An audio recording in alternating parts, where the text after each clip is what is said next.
Jai Hind students, welcome to my YouTube channel.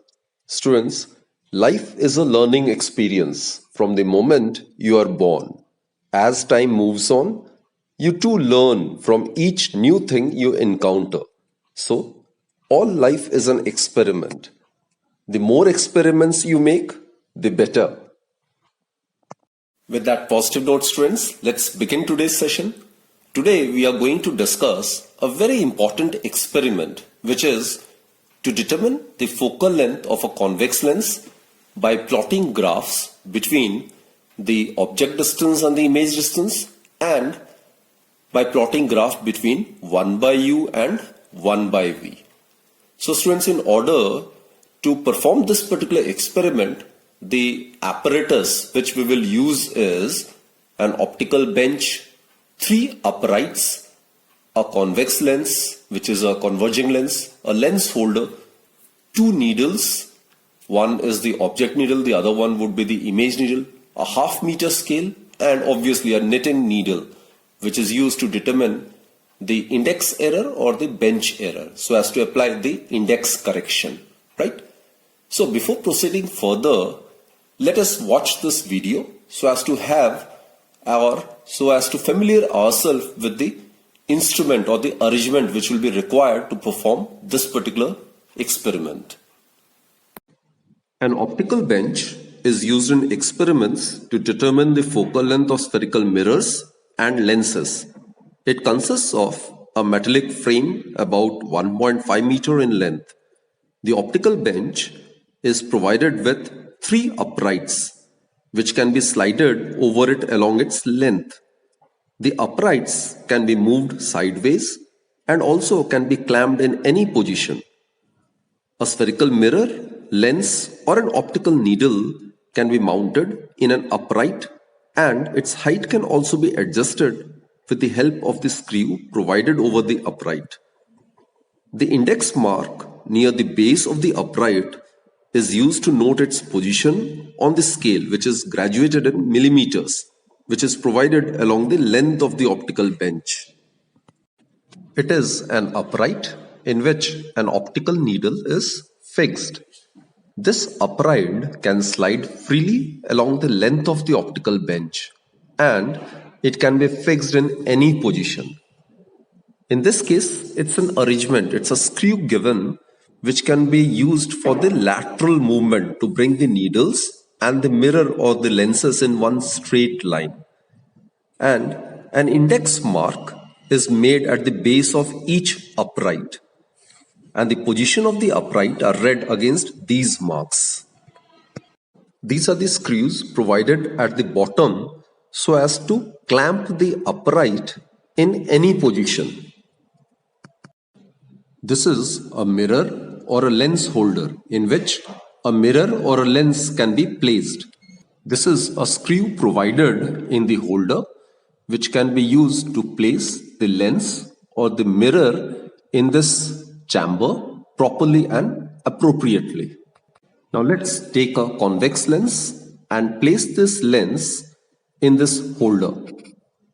Now, in one upright, we need to clamp this holder. An optical bench is also provided with a leveling screw. This leveling screw can be rotated either clockwise or anti-clockwise so as to place the optical bench perfectly horizontally. For that, we make use of a spirit level, bubble level, or simply a level. It is an instrument designed to indicate whether a surface is horizontal or not.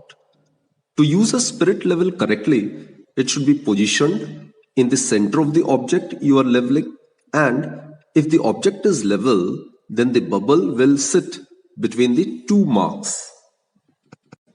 In some uprights, there is an arrangement or a screw which can be rotated either clockwise or anti-clockwise for the lateral movement to bring the needles and the mirror or the lenses in one straight line. Let us now discuss the theoretical part, that is, let's discuss the ray diagram for the case where the real image can be obtained. Now students, we are aware real images are those images which can be obtained on a screen, and this is a convex lens. In the case of a convex lens, if an object is placed beyond f, then its real inverted image is formed on the other side as that of the lens, right? So in this experiment, it is to be ensured that the object is placed beyond the focus so as to obtain the image on the screen, right? So suppose this is the object which is kept at position somewhere between f and 2f. This is the object, suppose AB. Now let's try to find out its image. Now students, let's apply the rules for the refraction or rules for the image formation. We are aware an incident ray which is parallel to the principal axis. This is the incident ray which is parallel to the principal axis. After refraction, it will tend to pass through the focus. It's like this. It will tend to pass through the focus, right? And the second rule is ray which is traveling through the optical center of the lens, that will remain undeviated. This is the incident ray which is traveling through the optical center of the lens. It remains undeviated. So this is where the inverted image is formed. So the image is inverted and it is magnified. This is A dash, and let us consider this to be B dash. Let us extend this principal axis. Okay. So here the nature of the image is 1. It is real and inverted.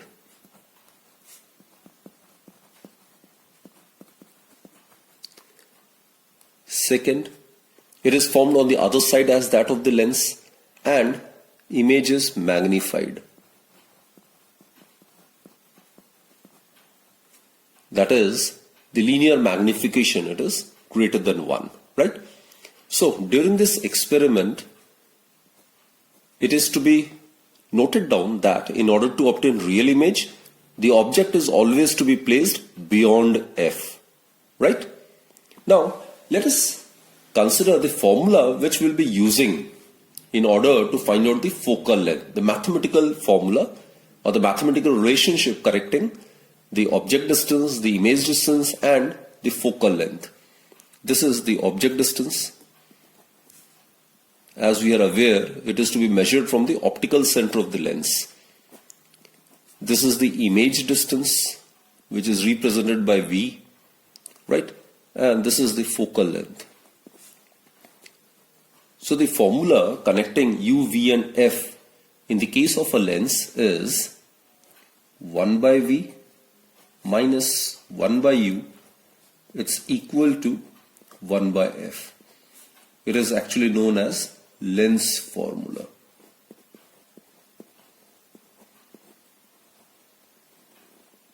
Now students, let us try to find out the approximate or the rough focal length of a convex lens. This is a convex lens which is thick at the center while it is thin at the edge, right? So let's try to find out the rough focal length of this convex lens. So for that students, we need to obtain a sharp and clear image of distant objects like trees, buildings on a screen or a wall by adjusting the position of the convex lens with respect to the screen or the wall. Okay, what I do is I'll give you a demo. Now there is a source of light just behind the lens, and suppose this is a cardboard which I will consider it to be a screen. Now look, the image of the source of light, which is an LED bulb over here, can be obtained on the screen. Now here the image obtained is blurred.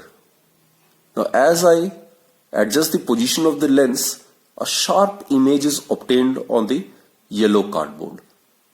So this is where a sharp image is obtained. Now by using a scale, what I can do is I can measure the distance between the lens and the cardboard. So that will give us this distance between the lens and the cardboard where a sharp image is obtained, this distance will give us the rough focal length of the convex lens, right? So we need to measure the distance between the screen and the lens by using a meter scale. And this distance must be equal to approximate or rough focal length of the convex lens under consideration. In order to locate the position of the image of an object in the particular experiment, we need to be aware of parallax. Now students, parallax, it is actually defined as the apparent shift in the position of the two objects due to their different distances from the eye when the eye is moved to and fro. Again I repeat students, when the eye is moved to and fro, then it results in an apparent shift in the position of the two objects. So that phenomena is known as parallax. Now, how to remove this parallax? Let's discuss that. To understand the technique of locating the position of the image by removing the parallax, consider that the two needles A and B are placed at different distances from the eye in line with it. In the first figure, if the eye is moved towards the left, the needle A, which is lying near to the eye, moves in a direction opposite to the direction of motion of the eye, while the needle B, lying farther from the eye, it tends to move in a direction same as that of the movement of the eye.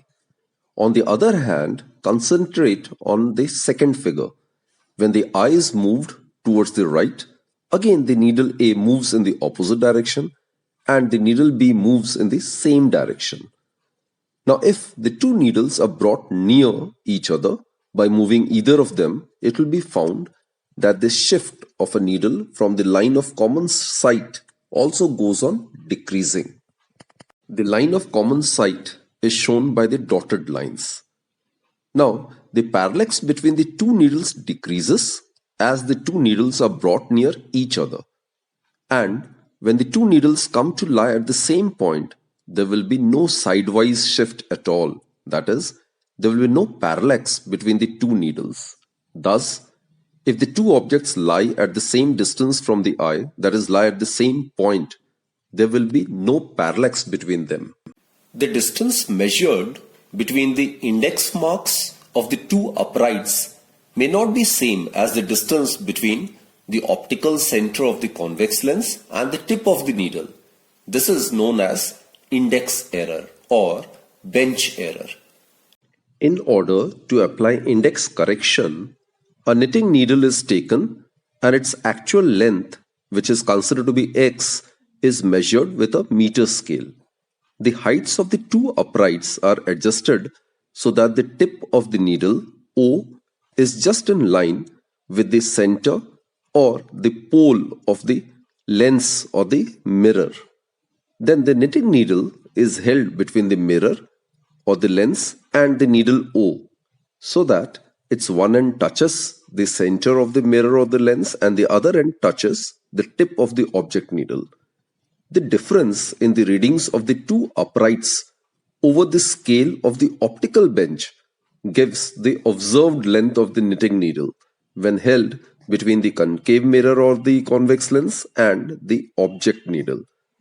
So the index correction for the observed object distance would be x minus y. So what we have discussed is index correction is given by the difference between the actual distance and the observed distance. So if we consider x to be the actual length of the knitted needle, which we have measured with a meter scale, then actual distance is x and suppose y is the observed distance between the benchmarks, right? So x minus y, this will be index correction. Now one thing to be noted, students, the index correction, it may be positive or negative and is always algebraically added to the observed distance. I'll give you an example. Suppose, students, the actual length of the knitting needle, suppose the actual, let us consider the actual length of the needle, that is the knitting needle which we have considered to be x. Suppose it is 20 centimeter, right? And let us consider the observed distance between the optical center and the tip of the object needle.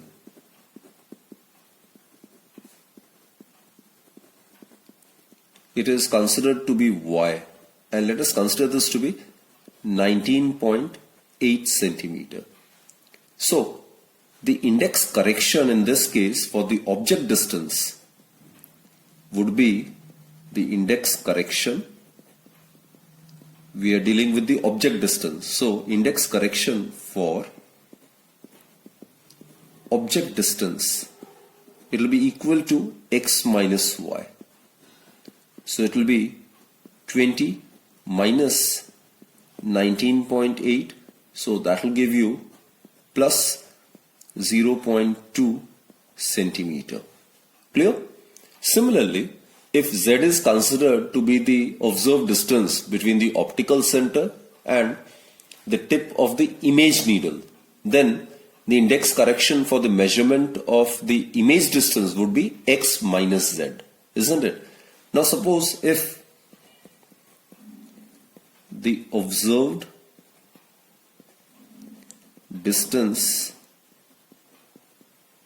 u is equal to 27.8 centimeter, then students, the corrected distance after applying the index correction in the case of the object distance would be 27.8, and as I mentioned, this index correction, it may be either positive or negative, and mind it students, it is always algebraically added to the observed distance. So corrected distance would be plus 0.2. So it will be equal to 28 centimeter. So this is how the index correction is applied. So here I have given example for the index correction of the object distance. In the similar manner, you can do the index correction for the image distance as well.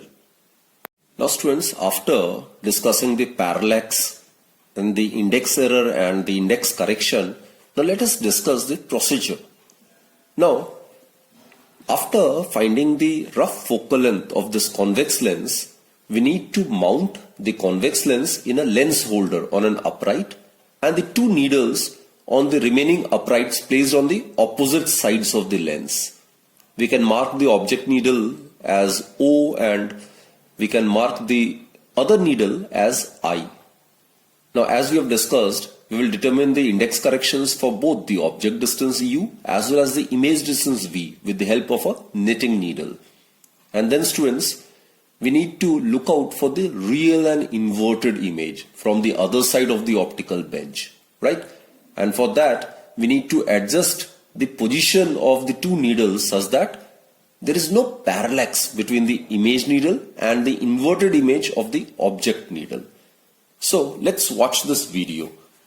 When an object is placed beyond f in front of a convex lens, then its inverted image is formed on the other side of the lens. Now place an image needle at the position of the formation of the image of the object.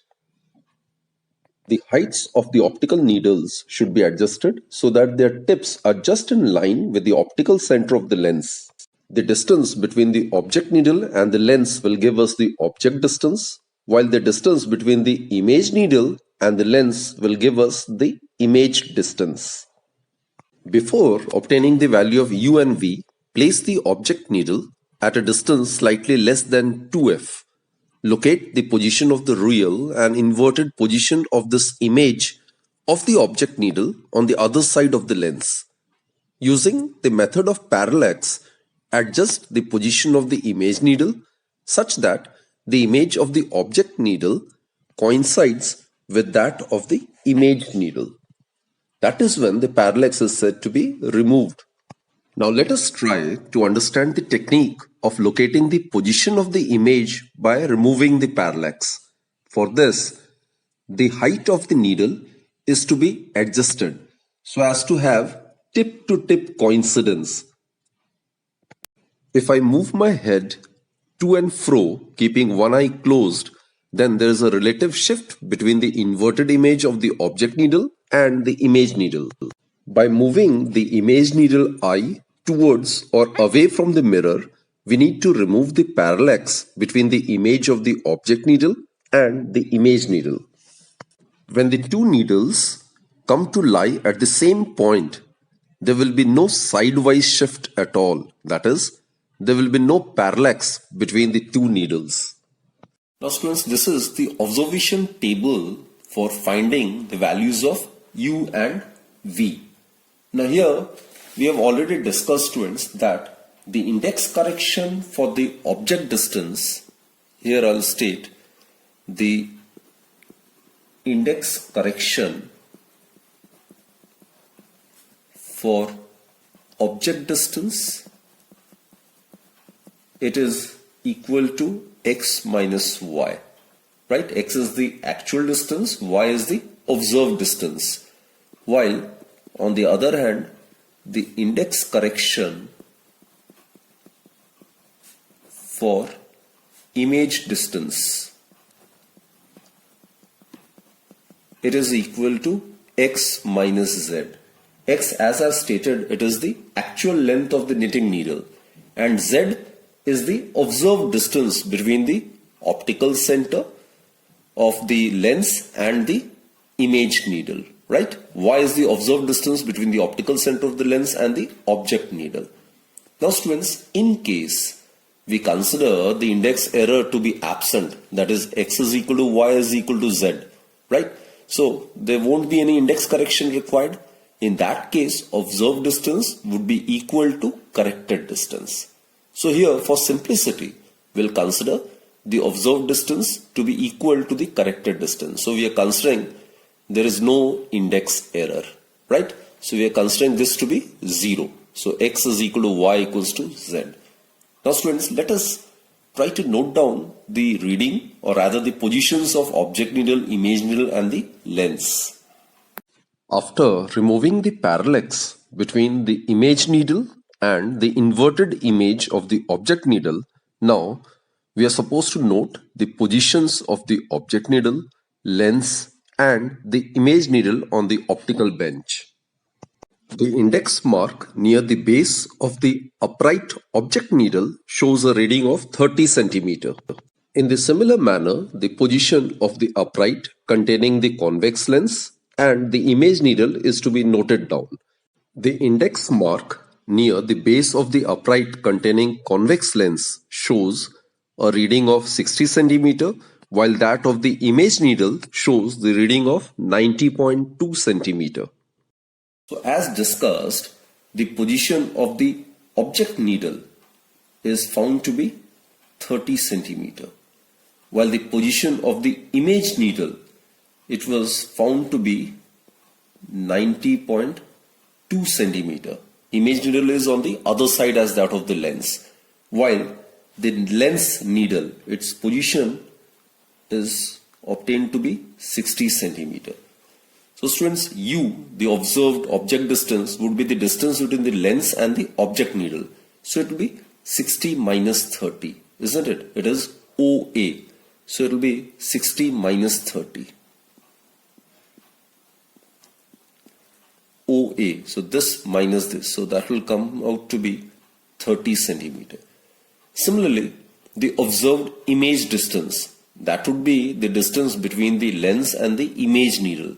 So it would be 90.2 minus 60. That would be 30.2. Now students, in case there is some index error, then the index correction is to be algebraically added to this observed values, isn't it? Now here, for simplicity, if we consider that there is no bench error or there is no index error, then the corrected distance of U and V would be exactly equal to U dash and V dash.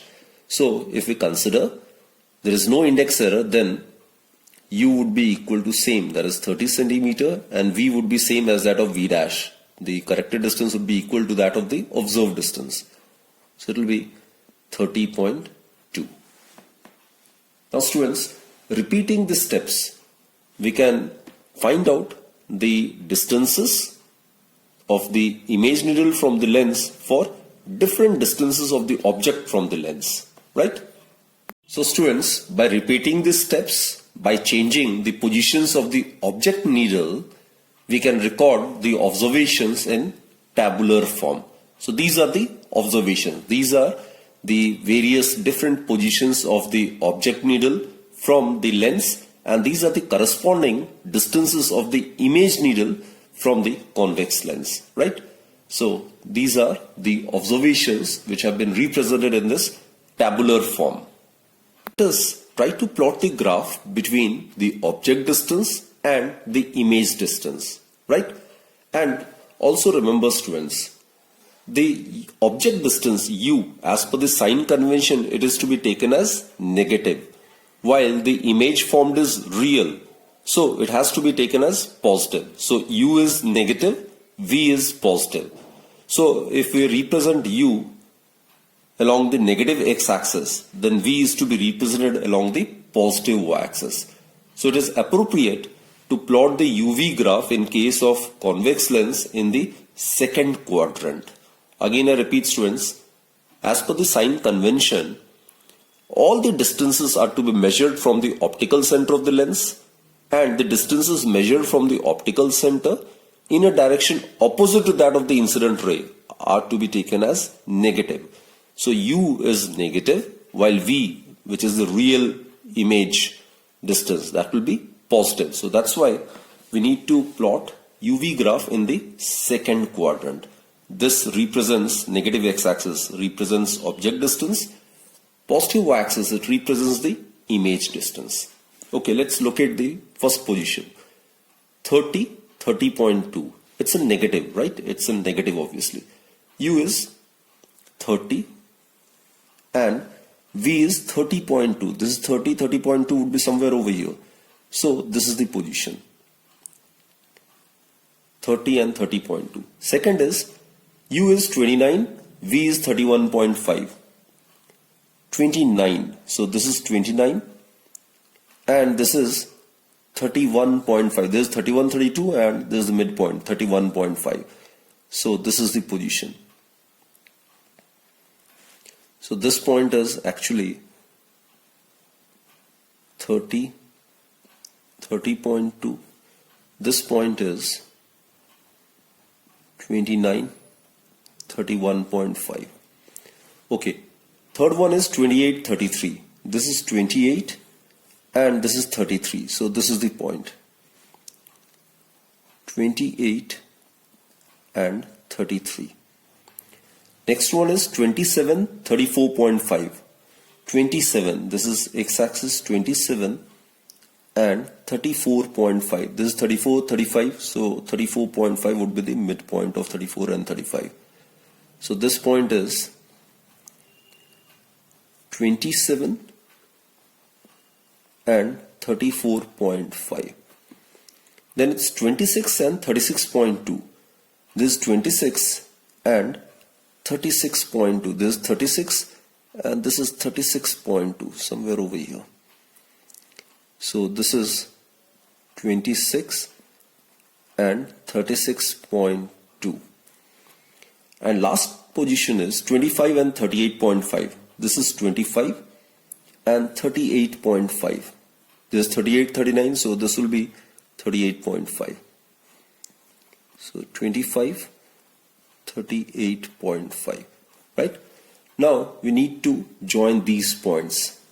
It will be a freehand curve. Students, on joining these points, we get a graph like this. This is actually a rectangular hyperbola, right?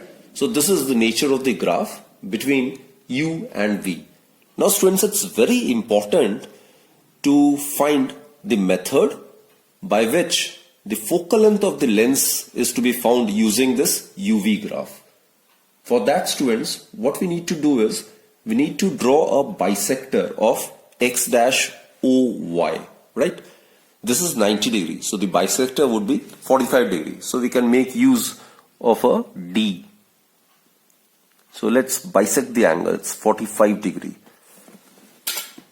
Now what to do is join this bisector, and this will intersect the rectangular hyperbola, say at point P.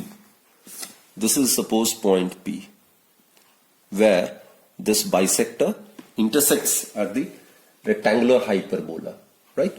So the coordinate of this point would be minus 2f and 2f. I'll explain the reason for this. And this, I've stated, this is a rectangular hyperbola. This graph is a rectangular hyperbola, and this is the angle bisector of x dash OY. X dash OY, it's 90 degree, so its angle bisector would be 45 degree. Now students, what we need to do is that we need to draw two perpendiculars from point P, meeting the x-axis and the y-axis, right? Let's draw the perpendicular over here. So this is the perpendicular, and here also along this axis also we need to draw a perpendicular.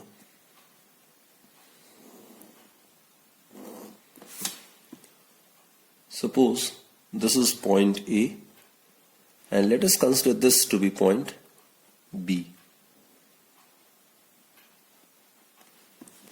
So PA and PB are the perpendiculars to the x-axis and the y-axis respectively, students. Now it can be easily concluded that OA and OB are equal, that is corresponding to the point P on the graph. The values of U and V, that is the object distance and the image distances, are found to be equal, more or less equal.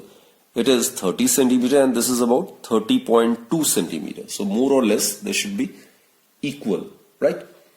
So students, the coordinates would be minus 2f and 2f, because we are aware object distance can be equal to the image distance in the case of lens only in one case, when the object is placed at 2f, then its image is also obtained at 2f.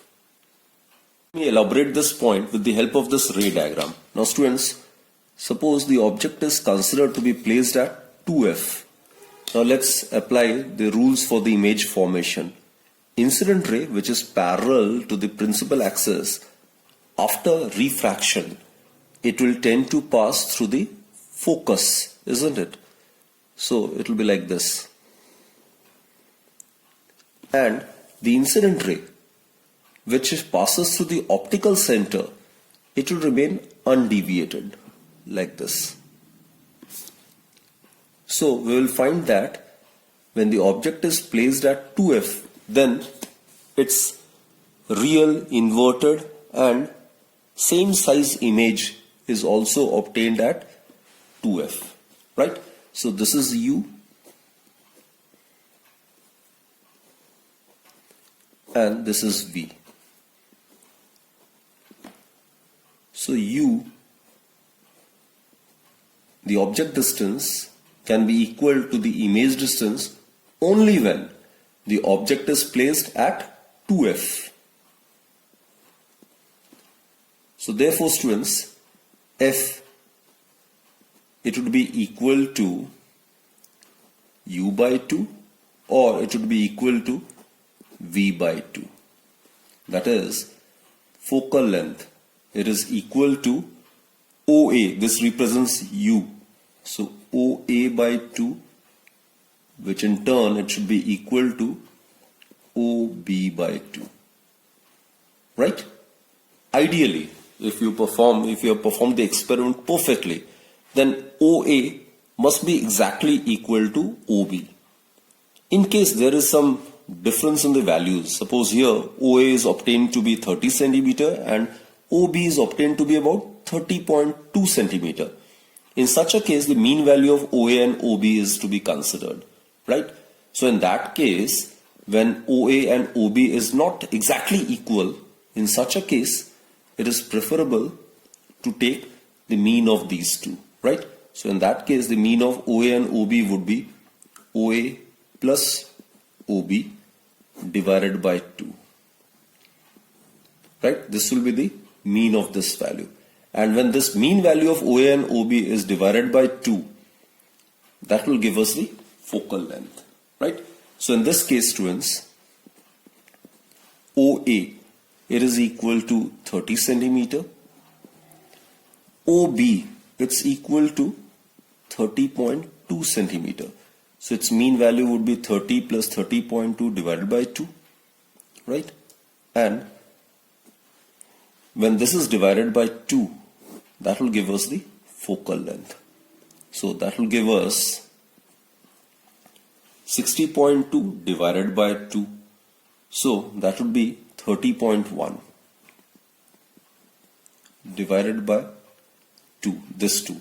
So it will be equal to 15.05 centimeter.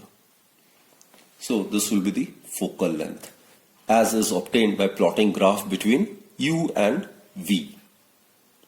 The value of focal length of the convex lens can also be found mathematically by using lens formula, right? So we are aware of this formula, 1 by F is equal to 1 by V minus 1 by U, right? Let's consider the first observation. Over here, students, in the first case, students, U, it is equal to, make use of the sign convention. So it is equal to minus 30 centimeter, and V, it is real. So it will be positive. So plus 30.2 centimeter. So let us substitute these two values over here. So the formula is 1 by F is equal to 1 by V minus 1 by U. So substituting the value, we get 1 by 30.2 minus 1 by minus 30. This is very important to make use of sign convention. So what we get is 1 by 30.2 minus it will become plus 1 by 30. So taking LCM, we will get 30.2 multiplied by 30, and here we will get 30 plus 30.2. So taking reciprocal, we get F, it would be equal to 30.2 multiplied by 30 divided by 30 plus 30.2. That will give us 60.2, right? So this can be calculated, isn't it? Similarly, we can get the value of focal length for the second observation, then for the third observation, and so on. And students, the mean focal length of the convex lens will be given by F. It would be equal to sum of all the observations, which in this case there are 6 observations, isn't it? So F1 plus F2 plus F3 plus F4 plus F6 divided by 6. So that is how the focal length of the given lens can be calculated mathematically. Now let us try to find out the focal length of the given convex lens by plotting graph between 1 by U and 1 by V. Students, we have already obtained the various values of U and V, isn't it? These are the same values. Now these are the columns which represents 1 by U and 1 by V. So this you can easily obtain the value by taking the reciprocal of the corresponding values of U and the values of V, right? You can make use of a calculator so as to obtain these values. Now as I've told you, U is negative, V is positive. So UV graph is also to be plotted in the second quadrant, and the graph between 1 by U and 1 by V is also to be plotted in the second quadrant. This negative x-axis, it represents 1 by U, obviously in centimeter inverse. This positive y-axis, it represents 1 by V, again in centimeter inverse. Here I have considered one block to be of 0.01 centimeter along x and along y axis, right? So we need to plot graph between these two, 1 by u and 1 by v. So let's locate the position. First one is 0.0333. So this is 0.01, 0.02, this is 0.03 and 0.04. So 0.033 would be somewhere over here, right? And the corresponding value of 1 by v is 0.0331. 0.0331. So somewhere over here, right? So 0.0333 and 0.033 over here. This is the point. Next one is, students, 0.0344. So 0.0344, slightly towards left. And this is 0.0317. 0.0317, slightly downward. So it will be somewhere over here. Then 0.0357.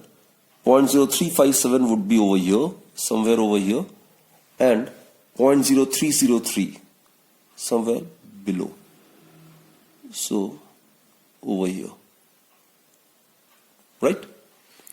Similarly, the fourth one is 0.0370. 0.370 would be 0.0370 would be beyond 0.035, somewhere over here. And 0.0289. 0.0289 would be below 0.023, somewhere over here. Right? And 0.0384 and 0.0276, again over here. And lastly, 0.040, 0.0259. 0.040 is here, and 0.0259. 0.0259 would be somewhere over here, and 0.024. Right? So, if you join these points, we should get a straight line.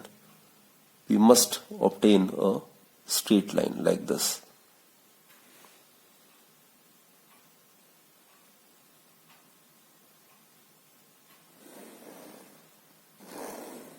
This is the straight line which we will be obtaining joining these points. If a graph is plotted between 1 by u along the negative x-axis and 1 by v along the positive x-axis, then the graph will be a straight line, as it's pretty evident from this diagram, right? Suppose this point is C, and let us consider this point to be D. Now here, what are the coordinates? This will be minus 1 by f0. This I'll explain.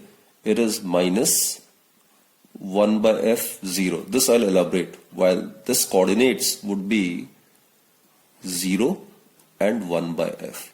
Let me elaborate this.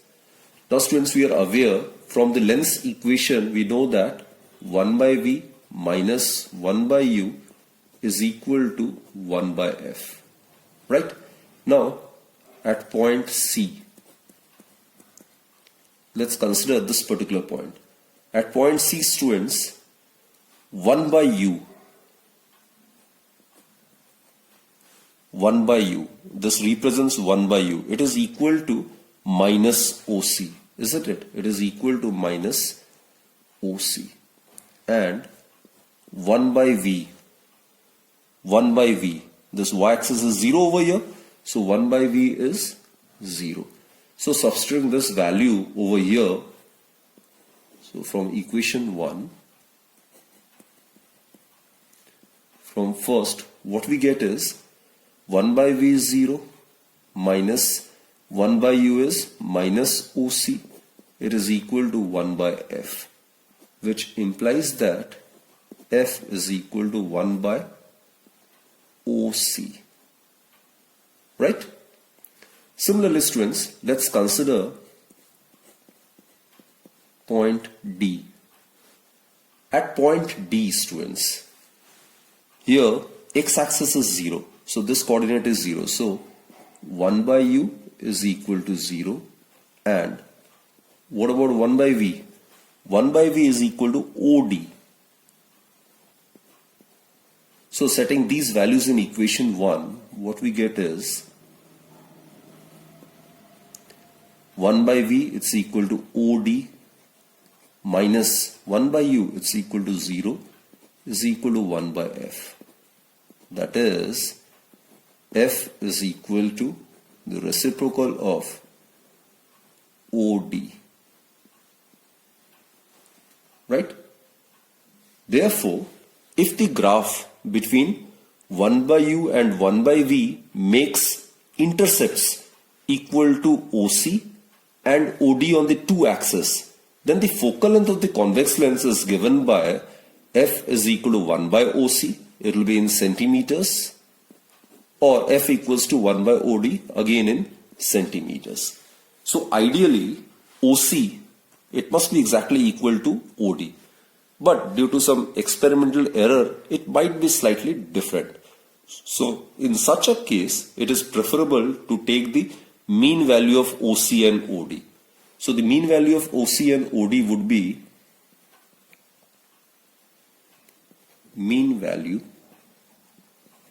of OC and OD is OC plus OD divided by 2, right?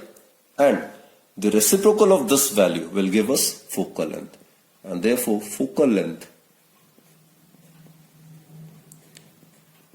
it would be given by reciprocal of OC or reciprocal of OD. In case OC is not equal to OD, there is a slight change in the values of OC and OD, then it is preferable to take the mean value. So in place of OC or OD, substitute the mean value of OC and OD. So it will be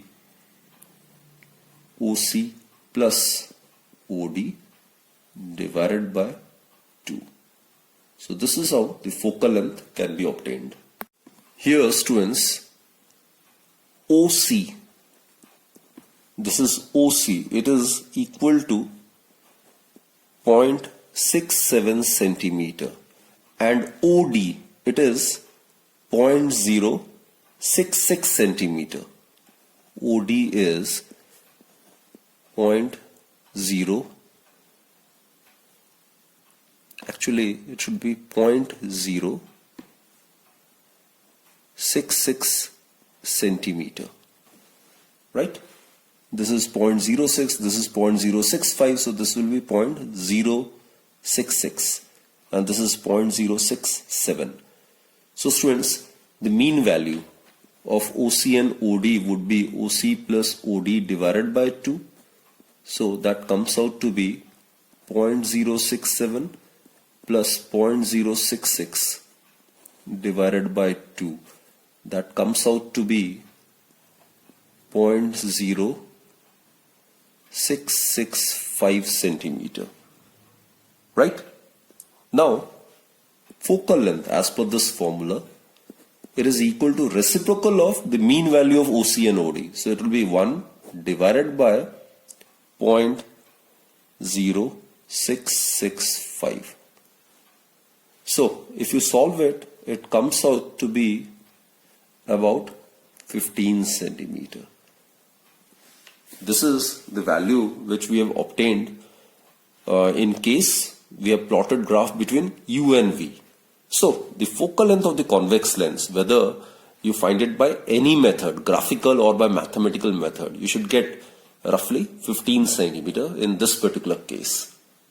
So students, I hope you have understood the experiment, and it's a very, very important concept. You should be aware of the nature of the graph obtained between U and V, then the nature of the graph obtained between 1 by U and 1 by V, and then how to determine the focal length using these graphs. So let's conclude this session, students. Do practice this experiment and do take very good care of yourself. Keep watching my videos, students. Thank you.